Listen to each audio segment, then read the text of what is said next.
सीहोर का रुद्राक्ष है आप लोगों के पास में? कौन कौन लेकर आए हो? जरा हाथ उठाओ तो जरा। सबके पास में? रखो रखो रखो। कुबेरेश्वर धाम का रुद्राक्ष क्या करता है? उसका एक ही काम है, पानी को अमृत बनाने का प्रयास करता है। काशी में रिसर्च चला कि ऐसा रुद्राक्ष में क्या है जिसको तांबे के कलश में गलाया गया और शंकर जी पे चढ़ाया गया और उस पानी को पिया तो उससे बल उत्पन्न हो गया, बीपी, शुगर, थायराइड जैसी बीमारियां ठीक होने लगी। क्या है ऐसा?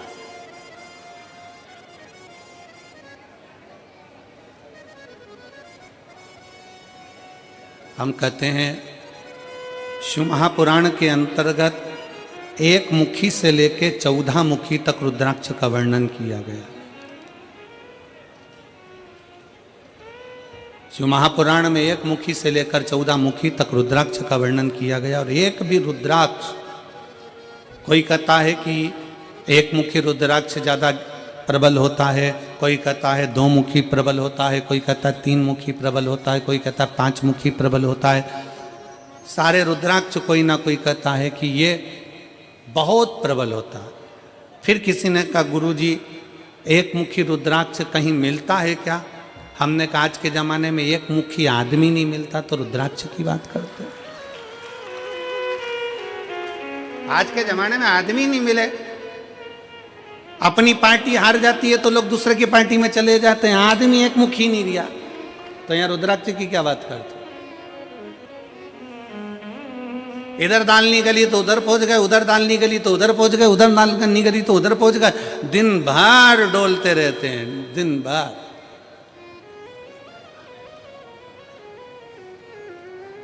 फिर किसी ने पूछा गुरुजी रुद्राक्ष कौन सा असर करेगा? कौन सा रुद्राक्ष असर करेगा? हम कौन सा रुद्राक्ष पहने जो हमारे शरीर पर असर करे? कौन सा रुद्राक्ष हमें पहनना चाहिए कि हमारे शरीर पर असर करे? हम निवेदन करेंगे रुद्राक्ष पहनो मत पहनो, पर मीठी वाणी का रुद्राक्ष अपनी जिह्वा पर रख लो, वो इतना असर करेगा कि सबको अपना बना ले, सबको अपना। वाणी ऐसी बोलिए जो मन का, जम के बोलो जरा, वाणी ऐसी बोलिए जो मन का आपा खोए। पर आज के जमाने में वाणी ऐसी बोलिए जो जम के झगड़ा होए, पर उससे मत बोलिए जो तुमसे तगड़ा होए। आज के जमाने में सबसे मूल है आपकी वाणी। वाणी की श्रेष्ठता हो तो समझ लो कि पूरी दुनिया तुम्हारी है, और वाणी की श्रेष्ठता नहीं तो दुनिया तुम्हारी अपने भी है। एक सास के पास में अंगूठी भी है, एक सास के पास में चेन भी है, एक सास के पास में जेवर भी है, एक सास के पास में दुनिया की प्रॉपर्टी भी है, एक ससुर जी के पास में सब कुछ है। सास ससुर के पास में प्रॉपर्टी है, जमीन है, बंगला है, गाड़ी है, पैसा है, धेला है, सब कुछ है।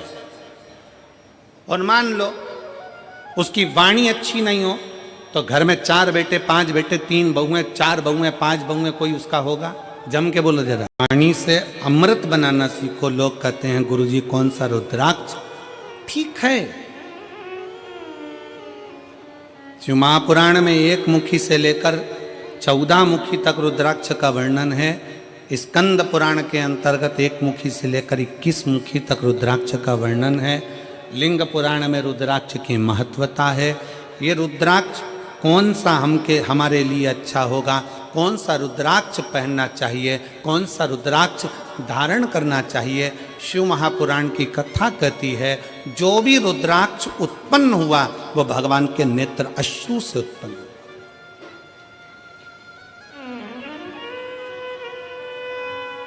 और केवल एक के मिलन से नहीं, रुद्राक्ष शंकर और पार्वती के मिलन से उत्पन्न हुआ है, मिलन से।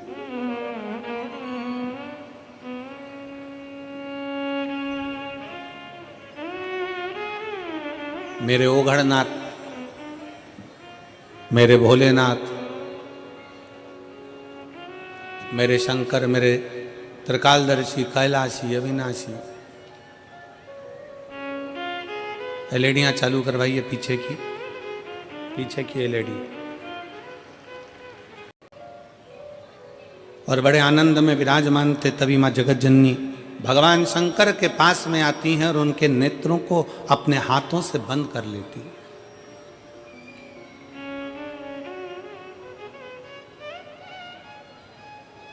माँ जगत जननी ने अपने हाथों से भगवान शंकर के नेत्रों को बंद किया और नेत्र को बंद करने पर भगवान शंकर के नयन से जो अश्रु गिरा, उस अश्रु से रुद्राक्ष की उत्पत्ति है।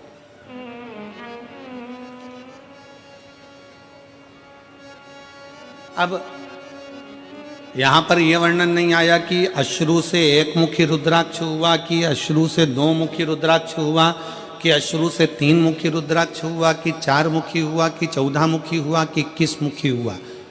माता ने हाथ का स्पर्श किया, नेत्र बंद हुए, अश्रु नीचे गिरा, उससे रुद्राक्ष उत्पन्न हुआ।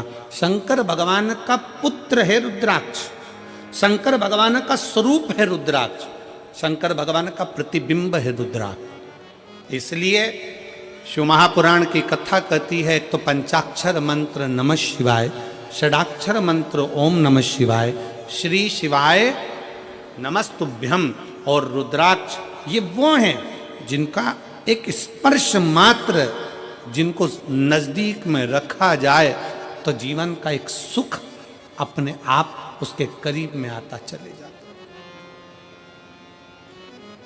मात्र स्पर्श।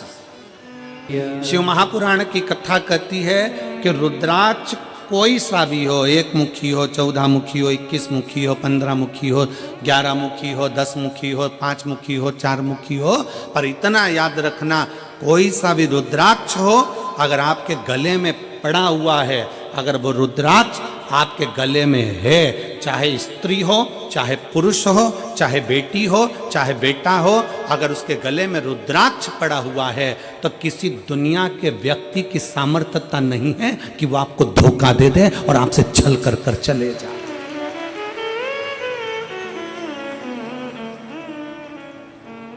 किसी की सामर्थ्यता नहीं है कि वो आपके साथ में छल कर जाकर, रुद्राक्ष है।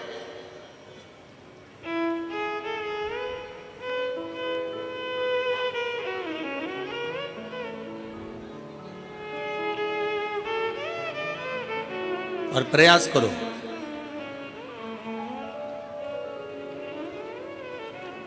जितना समय मिलता है ना, उतना समय अपने बच्चों को संस्कार देने में भी लगाया करो। थोड़ा थोड़ा समय, थोड़ा समय। तन, मन और धन, ये 3 अगर ठाकुर में नहीं लगते, ठाकुर मतलब जानते हो ना, हमारे आगे बैठे हैं लड्डू गोपाल जी, ठाकुर जी, शंकर जी, भोलेनाथ जी, राम जी, ये सब तन, फिर से बोलो, तुम लोग बोलो, क्या क्या चीज? तन, मन और धन, ये 3 ठाकुर में नहीं लगते तो ठेके पे लग जाते हैं। याद रखो, क्या क्या चीज? जम के बोलो जरा। तन, मन और धन अगर भगवान में नहीं लगते, ठाकुर में नहीं लगते तो ठेके पे लग जाते हैं। इसलिए अपने तन को भी परमात्मा में लगाओ और मन को भी परमात्मा में लगाओ, और थोड़ा धन हो तो उसको भी परमात्मा में लगाओ, तो गलत जगह पर नहीं जाए,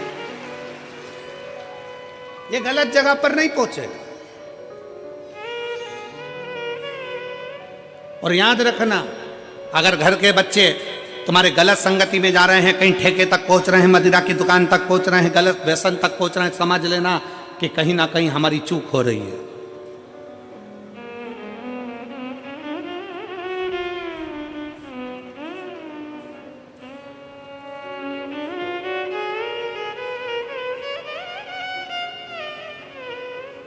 कहीं ना कहीं हमारी चूक हो रही है।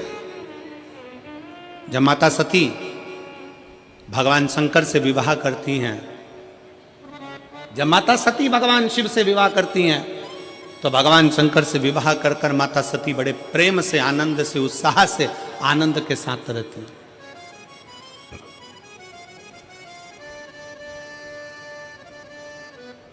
बड़ी उमंगता में माता सती रहती हैं। बड़ी से घर से अगर भरा हुआ गया है तो मंदिर से खाली नहीं आता, मंदिर से भी भरा हुआ ही आता, मंदिर से भी भरा हुआ। बस तुम्हारा विश्वास, तुम्हारी दृढ़ता।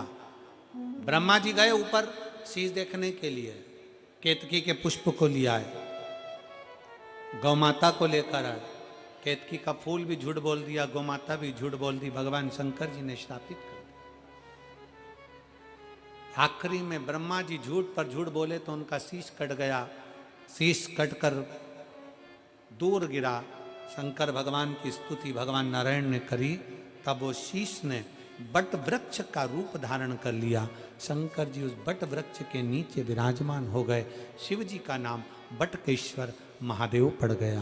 बोल बटकेश्वर महादेव की जय। भगवान शंकर का स्वरूप बटकेश्वर महादेव के रूप में विराजित हो गया। आगे सुंदर वर्णन आता है। भगवान शंकर की स्तुति स्वयं ब्रह्मा जी भी करते हैं कि मुझसे गलती हो गई है, वो गलती को क्षमा कर। गलती, कई लोग कहते हैं भगवान शंकर क्रोध के देवता हैं, भगवान शंकर रुद्र हैं, क्रोधी हैं, गुस्से के देवता हैं। शिव महापुराण की कथा कहती है शंकर भगवान क्रोधी नहीं, रुद्र नहीं, शंकर भगवान कोमलता का भाव रखते हैं, इसलिए उनको भोला भंडारी कहा जाता है। सहजता, निर्मलता, नम्रता मेरे शंकर के अंदर है। किसी देवता को इतने अपशब्द नहीं किए जाते जितने शंकर भगवान को कहे जाते हैं। ये तो गंजेड़ी है, ये तो भंगेड़ी है, ये तो भस्मधारी, त्रिपुंडधारी, नाग, सर्प, माला। लोग अपशब्द पर अपशब्द कहते हैं, पर किसी को यह नहीं मालूम कि ये गंजेड़ी है ना भंगेड़ी है। ये तो ओघड़ दानी है, और ऐसा ओघड़ दानी जो भूलवश भी शंकर के मंदिर के सामने से निकल कर चले जाता है, उसका भी भंडार भोलेनाथ भर देता है। ऐसा ओघड़ दानी है।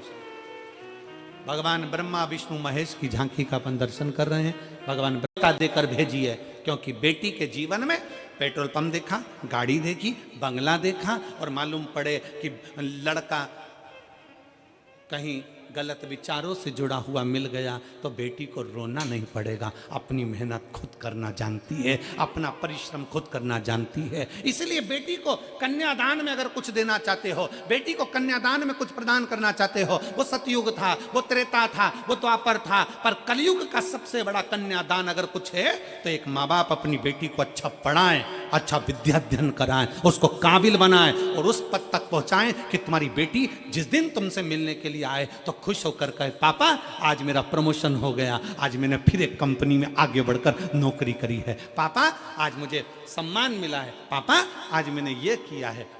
बेटी की प्रतिष्ठा, बेटी का कन्यादान, धन, ये गोदरेज की अलमारी हो, फ्रिज हो, कूलर हो, वॉशिंग मशीन हो, ये लैपटॉप हो, इससे बेटी का कन्यादान नहीं है। बेटी का कन्यादान है उसकी उच्च शिक्षा।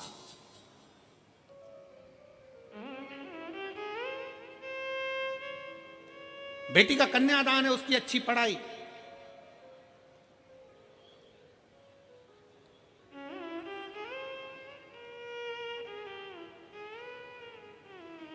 बहुत बड़े बड़े सम्मेलन होते हैं, बहुत बड़े बड़े आयोजन होते हैं, जिसमें बहुत सारा सम्मेलन में भी दहेज दिया जाता है। वहाँ इतने लोगों का ब्याह, अलमारी दी, ये दी, वो दी, ये दिया, वो दिया। शिव महापुराण की कथा कहती है ये तो सब पुराना डिजाइन है। अगर सबसे अच्छा कन्यादान है तो आप आज के ज़माने में सनातन धर्म की बेटियों को सनातनी बनाने का प्रयास कर दो और उच्च शिक्षा का प्रयास कर दो, उससे बढ़कर कोई कन्यादान नहीं, उससे बढ़कर कोई कन्यादान नहीं।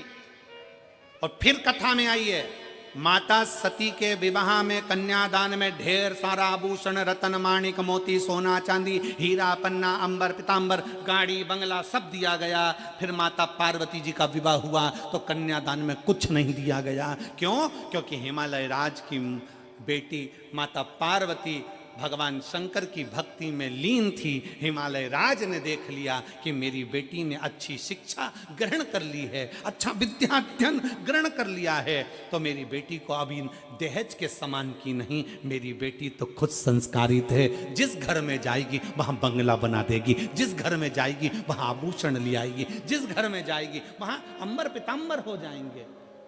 और हम वही सोच लेकर बैठे। शिव महापुराण की कथा का सबसे बड़ा सार तत्व है शंकर जी से अपने दिल की बात करो।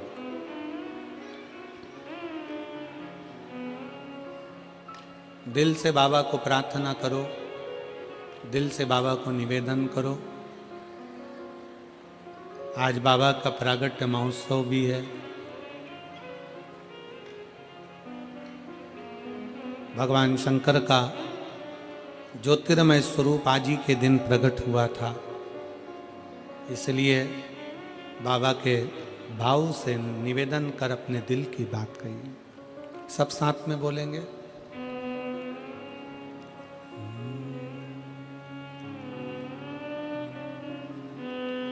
श्री शिवाय नमस्तुभ्यं। श्री शिवाय नमस्तुभ्यं। श्री शिवाय नमस्तुभ्यं। श्री शिवाय नमस्तुभ्यं। श्री शिवाय नमस्तुभ्यं। भोला सब दुख काटो मारा, भोला सब दुख काटो मारा। शिव शंकर जपूं तेरी माला, भोले बाबा जपूं तेरी माला।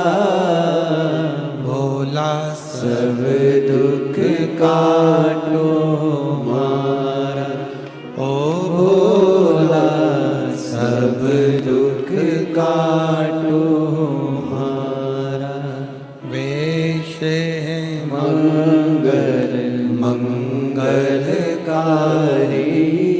वेश है मंगल मंगलकारी। शमशान वासी हमारा, शमशान वासी हमारा। ओ भोला सब दुख काटो मारा, ओ भोला सब दुख काटो मारा।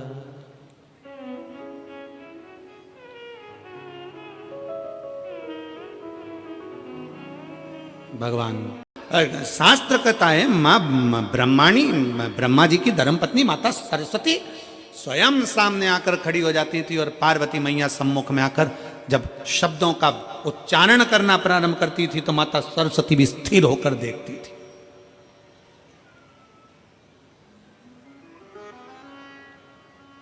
और एक बार माता ब्रह्माणी को अहंकार आ गया था।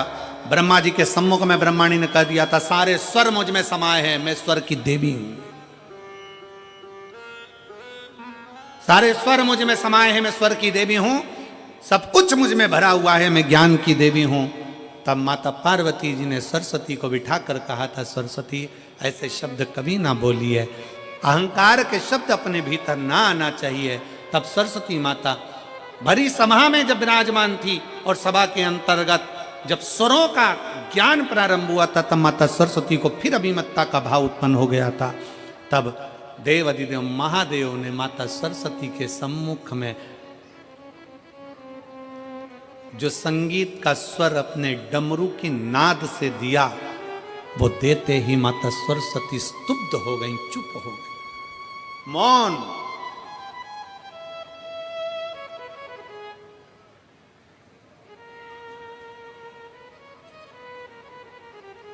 सरस्वती माता मौन हो जाती है, एकदम चुप, स्तुप्त।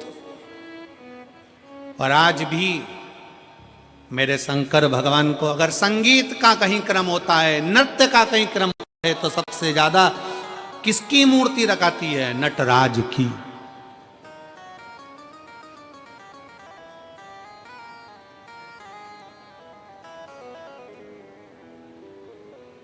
शिक्षा वो आभूषण है, शिक्षा वो हीरा है जो अपने बेटी को, अपने बेटों को जरूर दीजिए, बहुत जरूरी है। और उस शिक्षा का जब आभूषण आपके बच्चों के अंतर्गत आएगा, तो जैसे अभी कथा में कहा था कि तन मन धन तीनों परमात्मा में लगाओ, ठाकुर में लगाओ, शिव में लगाओ, नहीं तो ये ठेके में चला जाएगा। इसलिए संस्कार अगर अच्छे हैं, शिक्षा अगर अच्छी है, विद्वत्ता अगर अच्छी है, तो निश्चित है हमारे घर के बच्चे कभी भी गलत जगह पर नहीं जाएंगे और वो सतमार्ग की ओर बढ़ते चले जाएंगे। शिक्षा। कल की कथा में जैसे कहा गया था कि विश्वास एक अपने आप पर, अपनी लगनता पर, अपने कर्म पर पूर्ण भरोसा रखना, और दूसरा मेरे शंकर पर पूर्ण भरोसा रखना। पूर्ण भरोसा शिव पर रखिए, और जब भरोसा प्रबल होगा तो शिव को मिलने में देरी नहीं। सती मैया की कथा कर रही है, माता पार्वती जी का चरित्र कर रहा है कि माता सती सामग्री लेकर गई, पर साथ में अभिमान, अहंकार थोड़ा सा लेकर चली गई, जिसके कारण उनका ध्यान भगवान की कथा में नहीं लग पाया, भगवान की कथा में उनका चित्त नहीं लग पाया। कुंभज बाबा कथा कर रहे थे, सती मैया का चित्त नहीं लग पाया, सती मैया का मन उच्चिष्ट हो गया। सती मैया का मन उच्चिष्ट हो गया, उनका ध्यान कथा में नहीं गया। और शिव महापुराण का सबसे बड़ा क्रम है, आप जितनी देर पंडाल में बैठो, भगवान की आरती हो, कर्पूर गौरम हो, शिव आरती तक जब तक कथा के पंडाल में बैठे हो, तब तक भगवान शंकर की कथा में तुम्हारा चित्त, तुम्हारा मन, तुम्हारा ध्यान रमा होना चाहिए।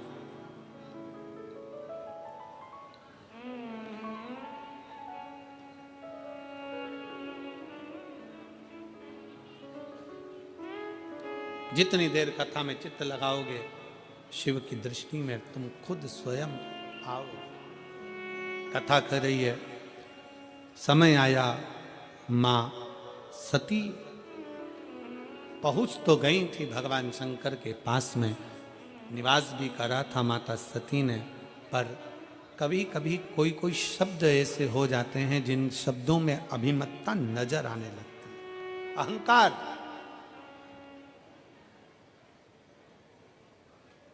और सब कुछ आए शरीर में,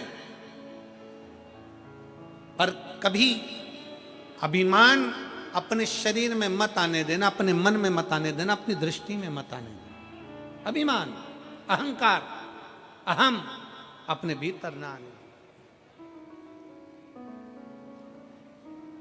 अहंकार में तीन गए, धन, वैभव और वंश। अलौकिक आनंद में कथा करें।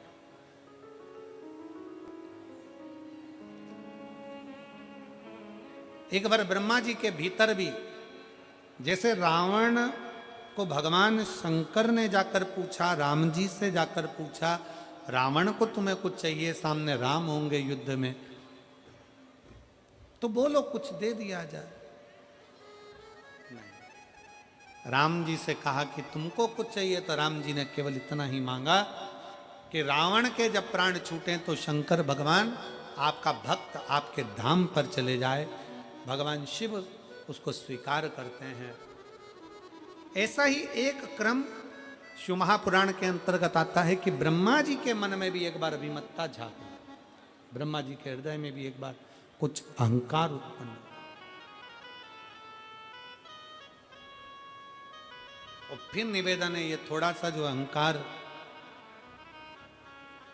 व्यक्ति के जीवन में जो थोड़ा सा अभिमान आ जाता है, तो वो पूरे करे धरे पर पानी फेर जाता है। थोड़ा सा अभिमान, थोड़ा सा अहंकार।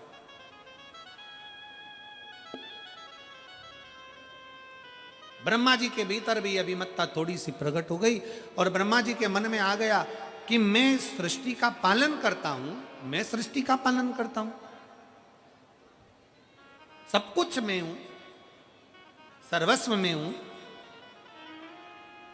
तब भगवान नारायण ने उनको समझाया। भगवान नारायण ने उनको कहा, आप ये सोचना बंद कर दो कि सर्वस्व आप कर रहे हैं, सब कुछ आप कर रहे हैं। कई बार परिवार में भी ऐसा योग बन जाता है, हमारे परिवार में, हमारे कुटुंब में कई बार हम सोचते हैं, बुजुर्ग माताएं कई बार बातों बातों में कह जाती हैं, वो तो मैं जिंदा हूं ना इसलिए ऐसा हो रहा है, जिस दिन मैं मर गई आटे दाल का भाव मालूम पड़ जाएगा। कई बूढ़ी माताएं कहती हैं, अभी मैं बैठी हूं इसलिए सही चल रहा है, जिस दिन मैं मर गई आटे दाल का भाव मालूम पड़ जाएगा। तो जो तुमसे कहे ना कि मैं मर गई तो भाव मालूम पड़ जाएगा, उनसे कहे तो आधे घंटे के लिए मर जा।